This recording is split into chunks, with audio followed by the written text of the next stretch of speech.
প্রিয় মৎস্য চাষী ভাই ও বন্ধুরা, আপনারা কি মাছ চাষে আগ্রহী? তাহলে এই ভিডিওটি আপনার জন্য। এবং যারা এই শীতকালে পাঙ্গাস মাছের পোনা চাষ করে লাভবান হতে পারছেন না, তারা অবশ্যই আমাদের ভিডিওটি ধৈর্য সহকারে দেখবেন। আর এগুলো হলো বোয়ালি পাঙ্গাস মাছের পোনা। বোয়ালি পাঙ্গাস মাছের পোনা আপনারা খেয়াল করে দেখবেন, পোনাগুলো লম্বা প্রজাতির পোনা এগুলো। হ্যাঁ, তো বোয়াল মাছের পোনাগুলো কিন্তু এরকম লম্বা প্রজাতির পোনা হয়। আর এই শীতে আপনারা এই বোয়ালি পাঙ্গাস মাছ অবশ্যই চাষ করে লাভবান হতে পারবেন।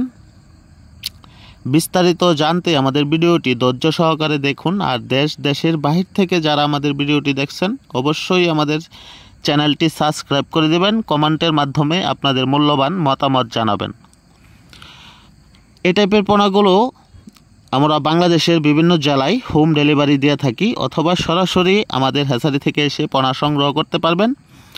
আর অবশ্যই আপনারা এই শীতকালে আপনার পুকুরে চুন পটাশ ব্যবহার করবেন। প্রতি 25 দিন 1 মাস পর পর এই চুন আর পটাশগুলো ব্যবহার করবেন। তাহলে আপনার মাছে ভাইরাসে আক্রমণ করতে পারবে না, মাছে কোনো ঘাও হবে না, মাছে খাবার ঠিক মতোই খাবে।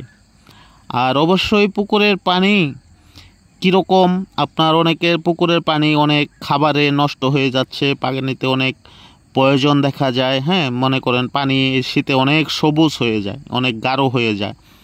হ্যাঁ, তো ওই হিসাবে কিন্তু আপনার মাছে ঘাও এবং ভাইরাস হওয়ার সম্ভাবনা বেশি থাকে।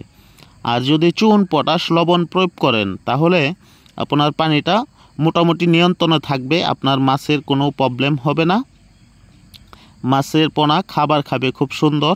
হ্যাঁ, তাহলে আপনারা চাষ করে লাভবান হতে পারবেন।